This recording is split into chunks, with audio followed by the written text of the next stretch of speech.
पैसा एक्ट लागू न करने के मूल निवासी बहुजनों पर सामाजिक, राजनीतिक, आर्थिक प्रभाव। कुछ साथी सोच रहे होंगे कि दुनिया कितनी आगे निकल गई और बामसेफ अब भी पैसा की बात कर रहा है, तो मामला क्या है?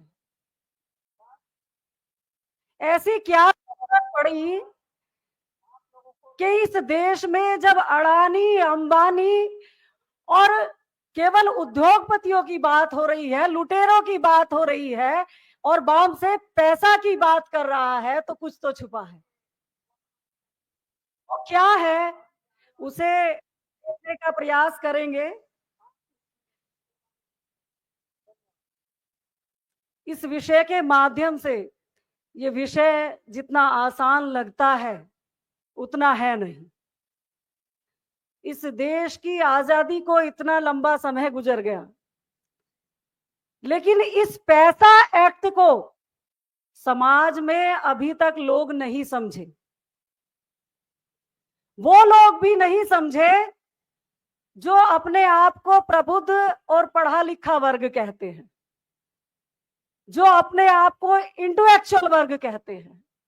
मैं ऐसा क्यों कह रही हूं, उस बात को मैं जरूर यहां स्पष्ट करूंगी।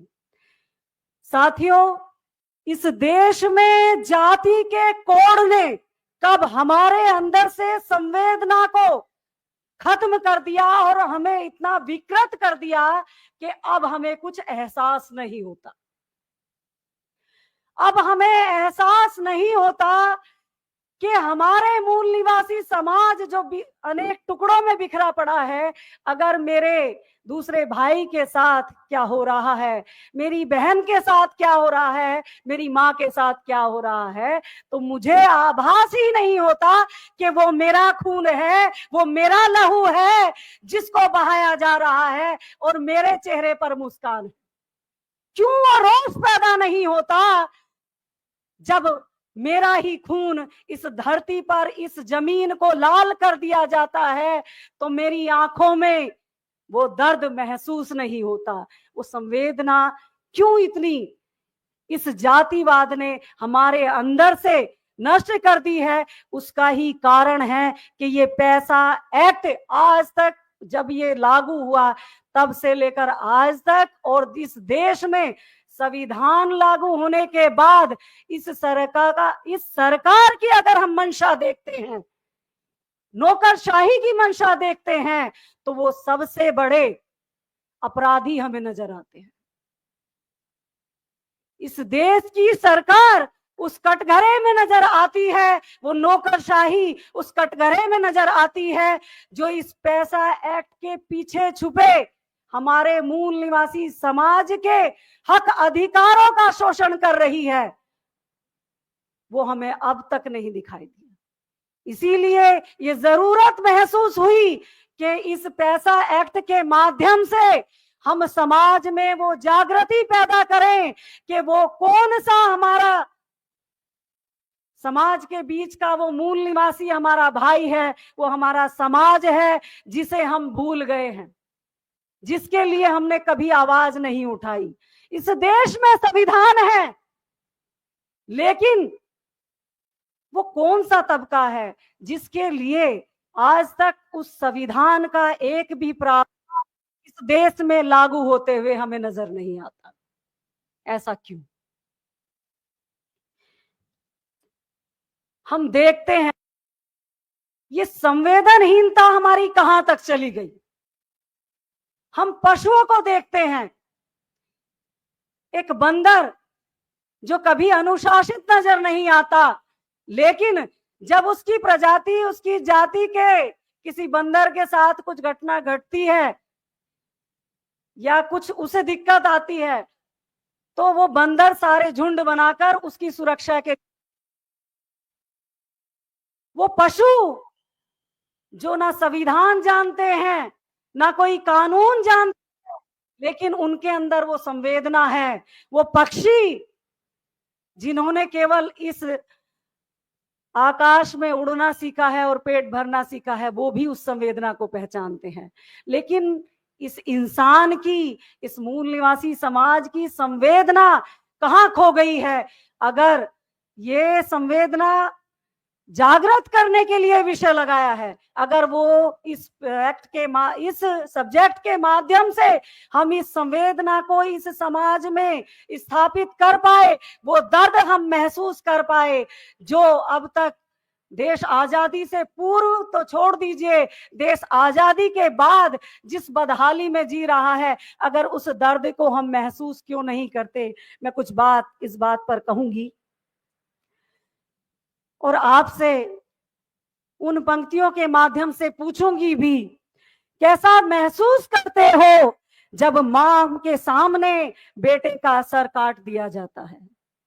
कैसा महसूस करते हो जब उसका भाई, अपना पति, अपना बेटा, अपनी बेटी गवा देती है ऐसी औरत जिसकी आंखों से अब तक धुंधलाहट में कुछ चमकता भी नहीं है?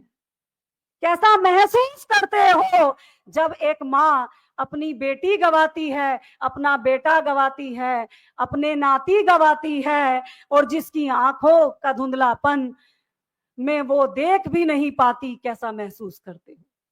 कैसा महसूस करते हो जब इस देश में संविधान लागू होकर भी नहीं मिलता हक उस आदिवासी मूल निवासी को जो इस देश का सच्चा वारिस है? कैसा महसूस करते हो? कैसा महसूस? हकीकत तो ये है कि हम कुछ महसूस ही नहीं करते, हम वो संवेदना महसूस ही नहीं करते। यदि वो संवेदना, वो महसूस हमने किया होता तो आज ऐसी स्थिति हमारे उस आदिवासी समाज के साथ, इस देश का सच्चा वारिस है और इस देश का मूल निवासी है, उस होती और हम अपने भाई के साथ खड़े हुए दिखाई देते। मैं विषय पर आती हूं। ये पैसा एक्ट जिन राज्यों में लागू हुआ, उन राज्यों के लोग हमारे बीच बैठे हैं, उनकी खास जिम्मेदारी होती है, बनेगी कि हम इस पैसा एक्ट को कैसे जन जागृति के माध्यम से उसको हम समाज में स्थापित करते हैं और कैसे संविधानवाद के आंदोलन की तरह इस एक पैसा आंदोलन को भी समाज में स्थापित करेंगे। साथियों, इस पैसा एक्ट, इसका नाम बड़ा क्लिष्ट सा है, आम जन इसको समझ नहीं पाता, इसीलिए इसे पैसे के रूप में ही हमें स्थापित करना होगा। पैसा एक्सटेंशन शेड्यूल एरिया एक्ट 1996, जिसका नाम इतना क्लिष्ट है तो हमारी आम जनता, ये भारत का भोला भाला मूल निवासी कैसे उसे समझता? लेकिन इसके पीछे जो ताकत छुपी है, उस ताकत को आज हम अपने मूल निवासी समाज के जो विभिन्न राज्यों से आए हुए साथी बैठे हैं, हम उनको बताना चाहते हैं। दिलीप सिंह भूरिया, इनका नाम हमें नहीं भूलना चाहिए। ये वो समिति थी जो 1994 में बनी और उनके द्वारा जो सिफारिशें पेश हुई, उसके तहत ये पैसा एक्ट का निर्माण 1996 में ये पैसा एक्ट लागू हुआ। वो सिफारिशें हमें पढ़नी चाहिए और देखना चाहिए कि वो कौन से हक अधिकार हैं जो हमारे उन मूल निवासी आदिवासी भाइयों के छीने हैं और क्यों छीने गए हैं, उसके पीछे क्या षड्यंत्र है। यहां जब भी षड्यंत्र की बात होती है तो दो तीन ही चीजें सामने निकल कर आती हैं। पहली चीज संपत्ति। हमारे उस विरोधी पक्ष को, उस ब्राह्मणवादी ताकत को संपत्ति से बड़ा प्यार है। और दूसरा सत्ता से। जब तक हमारी अज्ञानता बनी हुई है तब तक वो सत्ता में बना हुआ है। जिस दिन ये पैसा एक्ट इस समाज में स्थापित हुआ, उस दिन ये आंदोलन ये बामसेफ का आंदोलन जिस जागृति के साथ में समाज में स्थापित होगा, उस दिन इस व्यवस्था परिवर्तन को कोई रोक नहीं सकता। वो आदिवासी समाज जो आज तक अकेला लड़ता रहा, इस देश में अंग्रेजों के वक्त भी और देश आजादी के बाद भी उसकी सुध लेने वाला कोई नहीं है। हम अपने मकानों में बैठे हैं, लेकिन इन अपने मूल निवासी भाइयों की हमें कोई सुध नहीं है। उन बहनों की, उन माओं की सुध नहीं है जो निडरता से सामना करती हैं और मारी जाती हैं। उनकी असमत लुटती है, लेकिन फिर भी वो डिगती नहीं, फिर भी वो अडिग हैं, अड़ी रहती हैं और आज भी वो अपना आंदोलन के लिए वहां खड़ी हैं। उन्होंने आज तक भी अपने उस सर को झुकाया नहीं। ये पैसा एक्ट उसी क्रांति, उसी आंदोलन के लिए एक मील का पत्थर साबित हो सकता है अगर हम इसको स्थापित करते हैं। इस पैसा एक्ट के माध्यम से आदिवासी मामलों के विभिन्न पहलुओं का अध्ययन करने का जो दायित्व दिलीप भुयार समिति को दिया गया था, उन्होंने बखूबी उस जिम्मेदारी को निभाया और उसके तहत ये पैसा एक्ट आया। और हमारे देश के 10 राज्य ऐसे हैं जिनमें हमारे आदिवासी मूल निवासी समाज का जो प्रतिनिधित्व है वो बहुत प्रबल मात्रा में है।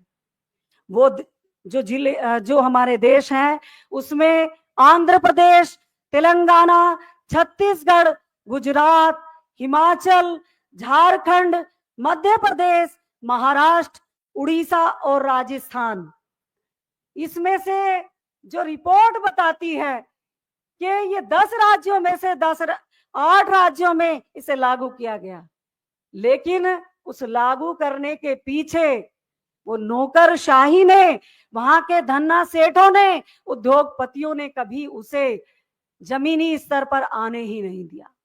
और 2 राज्य ऐसे बचते हैं जिसमें उड़ीसा और झारखंड, जहां वो लागू ही नहीं हुआ। ये हमारे इस जागृत, इस कैडर की जिम्मेदारी बनती है कि इस पैसा एक्ट की सुध लें और समाज में इसकी जन जागृति करें। इन नौकरशाही के ने उल्टा अपने स्वार्थ के लिए, इस देश की सत्ता ने केवल अपने स्वार्थ के लिए कभी इस एक्ट की जो शक्तियां हैं, जो अधिकार हैं, वो कभी इस आदिवासी मूल निवासी समाज को नहीं दिए। उनको ये जानकारी तक नहीं होने दी कि उनके हक अधिकार इस पैसा एक्ट में लिखे हैं। मेरे सम्मानित वक्तागण इस संबंध में विस्तार से आपको बताएंगे कि इस पैसा एक्ट के पीछे वो कौन सी ताकत छुपी है, वो कौन से हक अधिकार मेरे मूल निवासी समाज के, उन आदिवासी समाज के छिने हैं, जिन्हें हमें स्थापित करने की प्रतिज्ञा इस सदन में लेनी चाहिए। और उसी के माध्यम से हमें इस जन आंदोलन का, इस मूल निवासी आंदोलन का, इस पैसा एक्ट को हिस्सा बनाना चाहिए। उस आदिवासी समाज को मुख्य धारा में लाकर इस देश का जो वो हुक्मरान थे, इस देश के मालिक थे, उन्हें पुनः इस समाज में स्थापित करना होगा, क्योंकि वही वो ईमानदार कौम है, वही वो ईमानदार वो मालिक हैं जो आज तक शत्रु के सामने कभी झुके नहीं और कभी डिगे नहीं। इस पैसा एक्ट के माध्यम से हमारे वक्तागण जो बात हमारे सामने रखेंगे, मैं आपसे अपने प्रबुद्ध साथियों से ये आग्रह और अपील करूंगी कि वो बहुत ध्यान से उन बातों को सुनेंगे और समाज में उन्हें लेकर जाएंगे। और साथ ही अपने जिन इन राज्यों की मैंने बात की, उन राज्यों में खास तौर से इस मुहिम को छेड़ेंगे कि जो लोग इसका नाम पैसा रखा है, ये पैसा नहीं, ये मालिक एक्ट है, ये हमें इस देश का हुक्मरान बनाने का एक्ट है। इस एक्ट को आप लागू कराने में अपनी पूरी ताकत लगाएंगे और हमारे वक्तागण इस विषय के साथ न्याय करेंगे, मैं ऐसी अपील करती हूँ। सभी साथियों को मेरा जय भीम, जय मूल निवासी, जय भारत, जय संविधान, जय जोहार।